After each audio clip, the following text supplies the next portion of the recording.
आज हम आपकी मुलाकात कराते हैं उत्तर प्रदेश की प्रथम महिला लेजिक लेज़र टेक्नोलॉजी में, जिन्होंने एक मुकाम हासिल किया। कानपुर की प्रसिद्ध आई सर्जन, जिनके माध्यम से सैकड़ों मरीज लगातार ठीक होते रहे हैं। मैं उनका परिचय आपको संक्षिप्त रूप से कराना चाहूँगा। हमारे बीच डॉक्टर उमा अग्रवाल जी मौजूद हैं, जो आई लेजिक लेज़र की डायरेक्टर भी हैं और लेजिक लेज़र टेक्नोलॉजी पर इन्होंने काफ़ी कार्य किए हैं। आइए हम मुलाकात करते हैं डॉक्टर उमा अग्रवाल जी से। Thank you doctor Tripathi. आज आपने मुझे अपने कुछ विचारों को सबके सामने व्यक्त करने का टाइम और मौका दिया। Thank you so much. Doctor साहब, वेदर क्लाइमेट लगातार चेंज होते हैं और पहले भी हमेशा चेंज होते थे, लेकिन इस करंट स्टेटस में जो वेदर है ये आँख की बीमारी को बढ़ाने में बहुत तेज़ी से काम कर रहा है। हम आपसे जानना चाहेंगे, क्योंकि हमारे दर्शक अर्बन में भी हैं और रूरल में भी, दोनों क्षेत्रों में हमारे जो व्यूवर हैं वो देखते हैं।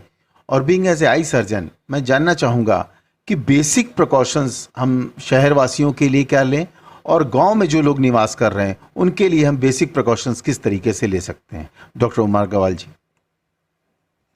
डॉक्टर त्रिपाठी, मौसम तो जैसे हर साल बदलते थे वैसे ही बदल रहे हैं, पर मरीज़ जो बाकी बीमारियों से ग्रसित है और वो कुछ दवाइयों का इस्तेमाल कर रहे हैं, उन दवाइयों ने मरीज़ की बीमारियों से लड़ने की शक्ति को कमज़ोर कर दिया। इसलिए जो बीमारियां हर साल मौसम बदलने से होती थी वो अब पहले से ज़्यादा तेज़ी से हो रही हैं। इसलिए प्रिकॉशन ज़्यादा लेने की ज़रूरत है। मौसम के बदलने पर बाहर से आने जाने के बाद जो खुजली, लाली, जलन ये सब होती थी वो पहले से ज़्यादा होने लगी है मरीज़ों में। इसके लिए उन्हें ये करना है कि कहीं बाहर जाने के पहले और आने के बाद आँखों को साफ़ पानी से ज़रूर धोना है। पहले अपने हाथों को धोना है और फिर उसके बाद अपनी आँखों को धोना है।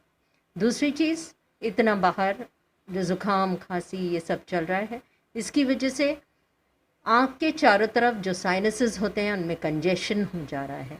तो मरीज़ को रोज़ में स्टीम लेने की और गरारा करने की आदत को अपने लाइफस्टाइल में शामिल करना पड़ेगा।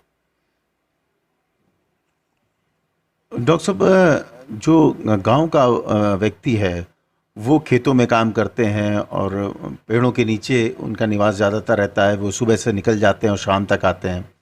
इस महामारी एपिडेमिक का पीरियड में अगर वो बेसिकली उनके पास दवाएं नहीं हैं, वो जैसे जनरल आपने बताया कि अपने हाथों को धोएं और आँखों को साफ़ रखें, और साइनस क्या गर्म पानी पीकर भी समस्या को, या गर्म पानी का इस्तेमाल करें, और या जो उनके कपड़े हैं वो लगातार धुलते रहें। किस तरीके से बेसिकली गांव के व्यक्ति को एक हम क्या सलाह दे सकते हैं?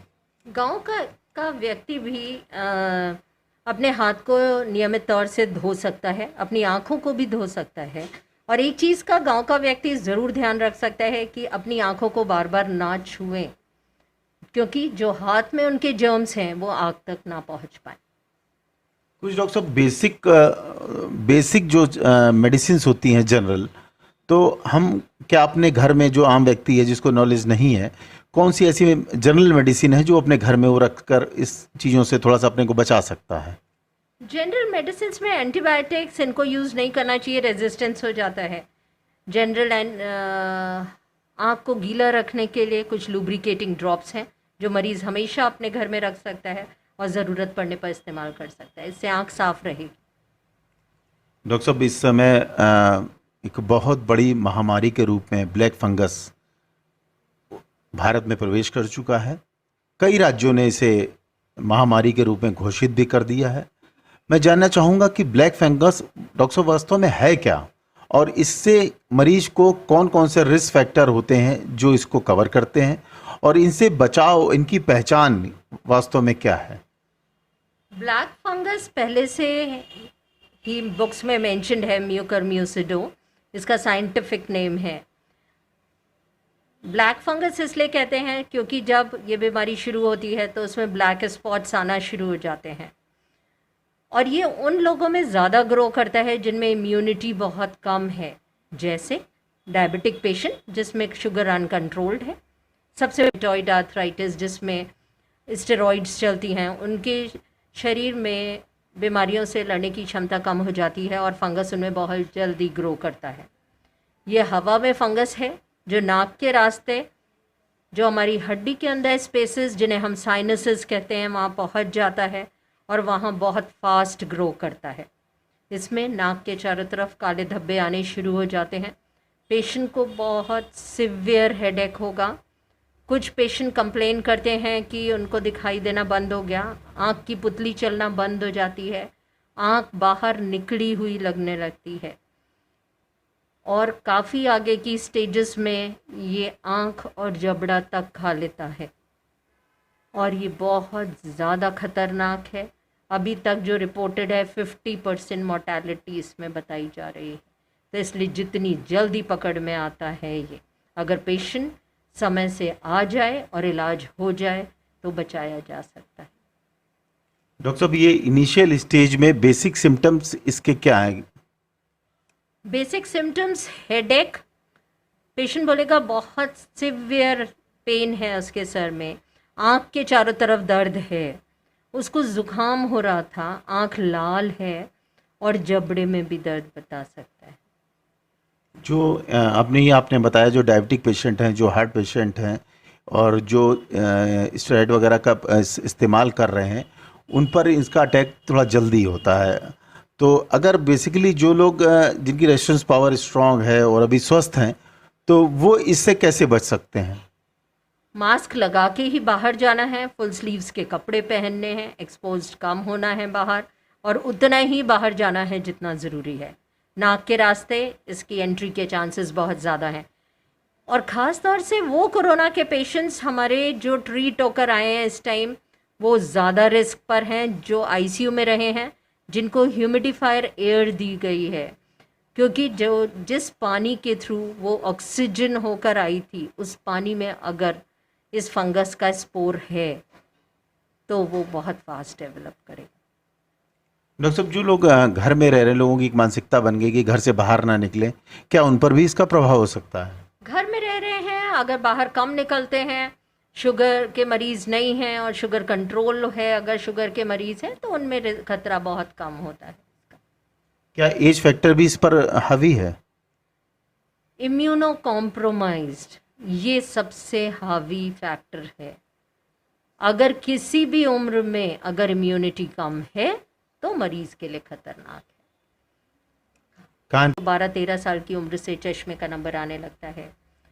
आजकल जो हमारा सोशल सेटअप है उसमें चश्मा एक्सेप्टेबल नहीं है और वो बच्चे जो मर्चेंट नेवी, एयरफोर्स इनमें जाना चाहते हैं या रेलवेज़ में जाना चाहते हैं, उनके लिए चश्मा उनकी नौकरी के लिए वो एक्सेप्टेबल बिल्कुल नहीं है। उन्हें चश्मे के बिना रोशनी 6/6 चाहिए।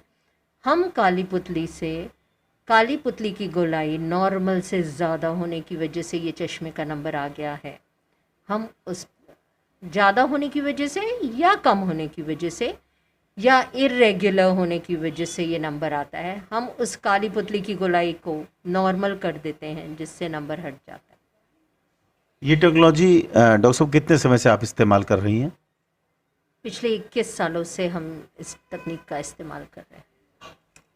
पिछले 21 वर्षों से कानपुर में इस टेक्नोलॉजी का इस्तेमाल कर रही हैं डॉक्टर उमा अग्रवाल। डॉक्टर साहब, बेसिक इस पर जो एज फैक्टर, जैसे आपने बताया कि इनिशियल स्टेज में क्या हमारी जो विज़न है वो क्या स्टैग्नेशन पोजीशन में हो तभी हम इसको ऑपरेट करा सकते हैं? हाँ जी, बिल्कुल।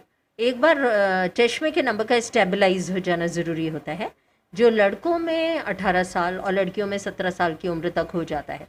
जब बच्चे की शरीर की लंबाई बढ़ना रुक जाती है, उस टाइम नंबर का भी बढ़ना रुक जाता है और उस टाइम उसके बाद कभी भी चश्मे के नंबर को हटाया जा सकता है। कुछ प्रायर इन्वेस्टिगेशंस होते हैं ये देखने के लिए कि उनकी पुतली अगर सर्जरी के लिए फिट है तभी लेज़र किया जाता है, वरना नहीं। आम लोगों में एक भ्रांति इस समय फैली हुई है डॉक्टर साहब, आँख की विभिन्न समस्याओं से। आम लोग एक आँख के सर्जन से ही जानना चाहते हैं, एक संदेश चाहते हैं कि आम लोगों के लिए इस महामारी के दौर में डॉक्टर उमा अग्रवाल एक संदेश भी प्रेषित करें। सबसे पहले तो महामारी से के संबंध में ये है, अपने घर में रहें, बाहर ना निकलें, उतना जितना ज़रूरी है उतना ही निकलें। दूसरा, आँख में अगर हम लोग आँख की बात करते हैं तो आँख में ज़रा सी भी तकलीफ़ होने पर डॉक्टर को संपर्क करें। स्पेशली आँख के चारों तरफ पेन, धुंधला दिखना और लाली, ये हमें किसी बड़ी बीमारी का संदेश देते हैं कभी कभी।